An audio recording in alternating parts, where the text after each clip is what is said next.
Narcolepsy type 1 is a chronic disorder of the brain that affects normal sleep-wake cycles. Some of the symptoms of narcolepsy include excessive daytime sleepiness, sleep paralysis, and cataplexy. Cataplexy is a sudden episode of muscle weakness, generally caused by strong emotion. This can range from limpness of the limbs to complete body collapse. 70% of people diagnosed with narcolepsy also suffer from cataplexy. The effects of these issues weigh heavily on an individual's ability to perform daily activities and effectively engage in social situations. The purpose of this study was to investigate the neural networks associated with laughter-induced cataplexy. This was done using bold signal changes that occurred while viewing prolonged funny videos. Animal models have shown that the amygdala and the ventromedial prefrontal cortex are key regions in the promotion of the emotion-induced cataplexy. However, the upper suprapontine regions of the brain associated with human cataplexy have not been identified. This study aims to identify hemodynamic or blood flow correlation between signs of emotional amusement and cataplexy. This study also aims to confirm the findings in the mouse model on the human child, suggesting the absence of hypothalamic hypocretin control on mesolimbic reward centers as crucial in determining cataplexy induced by emotions. Animal models have shown that the amygdala and the ventromedial prefrontal cortex are key regions in the promotion of emotion-induced cataplexy. However, the upper suprapontine regions of the brain associated with human cataplexy have not been identified. This study aims to identify hemodynamic or blood flow correlation between signs of emotional amusement and cataplexy. This study also aims to confirm the findings in the mouse model on the human child, suggesting the absence of hypothalamic hypocretin control on mesolimbic reward centers is crucial in determining cataplexy induced by emotions. 21 children and adolescents were studied. This group contained 13 males with a mean age of 11. All children had narcolepsy type 1 and were studied with an fMRI while viewing funny videos. Each child studied had to be from 8 to 16 years old with a current diagnosis of narcolepsy type 1. There had to be video documentation of cataplectic attacks in each patient no longer than 6 months before neuroimaging sessions. Videos were chosen based on humor preferences differing in each subject. In addition to the fMRI, EEG, myeloid muscle activity, and videos of each patient's face were used to detect amusement and collect data. Videos were 8 minutes and 30 seconds in length. Patients were scanned while passively viewing entire videos. Each fMRI run was organized in 30 seconds of baseline, during which the patient was instructed to watch a white cross on a black screen, followed by a funny video. 2 experts in the field of narcolepsy independently analyzed the video recordings and looked for signs of negative motor symptoms in the face during emotional stimulation. Cataplexy frequently was assessed, and subjective sleepiness was quantified by a modified version of the Epworth Sleepiness Scale. Video polygraph data analysis contained data from EEG signal, EMG myeloid muscle activity, and cataplexy video recordings. Electromyography, or EMG, was able to detect neurons firing on the neuromuscular junction of myeloid muscle fibers in the jaw, detecting laughter. EEG signal detects electrical activity in the brain, and videos were quantified by the Epworth Sleepiness Scale. fMRI imaging was used to detect changes in blood flow associated with laughter. In terms of the results, 214 times an event occurred where a child was amused and showed a positive emotion. 77 cataplectic attacks occurred in a total of 10 patients.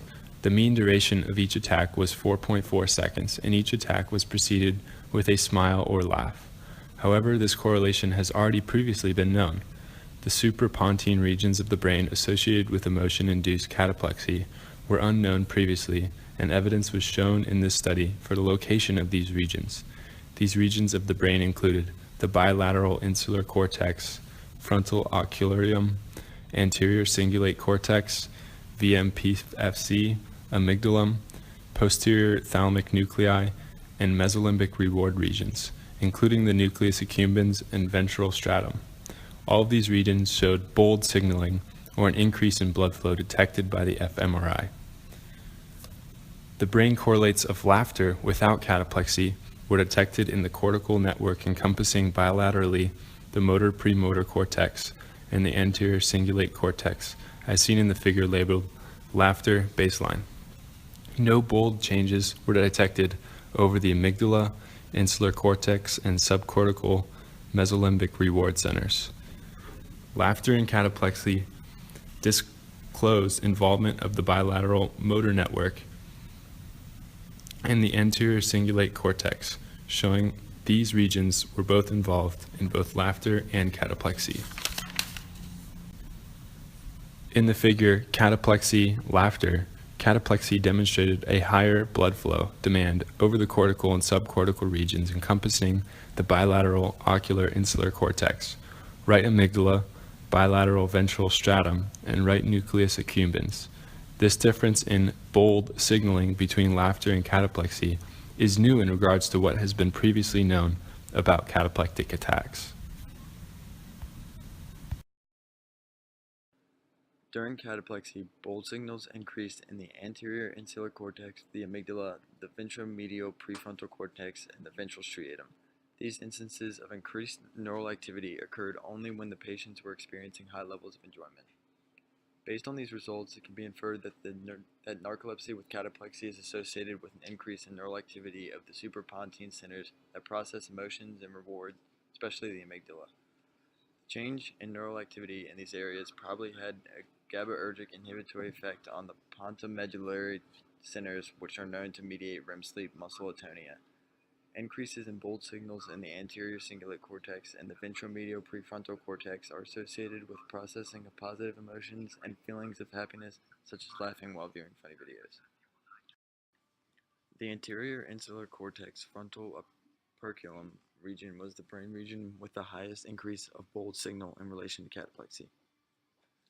This increase in activity may be explained by the autonomic and bodily changes related to cataplexy or to the visceral responses related to the rewarding experience that induces cataplexy, meaning it may be responsible for the interoceptive representation of the body during humor appreciation. The results of this study indicate the suprapontine regions of the brain that are associated with cataplexy also process positive emotions and amusement/rewards physiologically. These findings relate to the notion that there is a momentary muscle weakness associated with laughter, even in healthy individuals.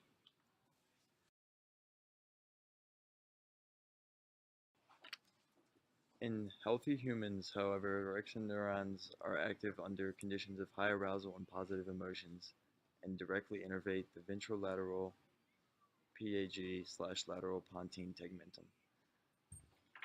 Therefore, in normal subjects, any inhibition of these brainstem regions by the amygdala or other suprapontine regions would be counterbalanced by orexin neurons and the subsequent monoamine activation, thus maintaining muscle tone. With a loss of orexin signaling in narcolepsy type 1, the inhibitory projections from the amygdala would go unopposed, ultimately resulting in cataplexy. Our study has limitations. First, to maximize the possibility of recording cataplexy during an fMRI session, we developed a within-subject paradigm precisely tailored to the type of humor appreciated by each subject. Future studies should address whether differences are present during laughter in NT1 patients versus healthy controls beyond the occurrence of cataplexy. Indeed, the findings showed that during the laugh, in absence of cataplexy, only the voluntary motor networks for expressive laugh are present in NT1. The design of our experiment does not evaluate if the absence of limbic structures merely reflects the bold counterpart, the low level of humor detection appreciation during the majority of laugh events, or if it is related to the neurobiology of the disease. Second, bold imaging tells us limited information about the causal role of the different structures that we were involved during cataplexy.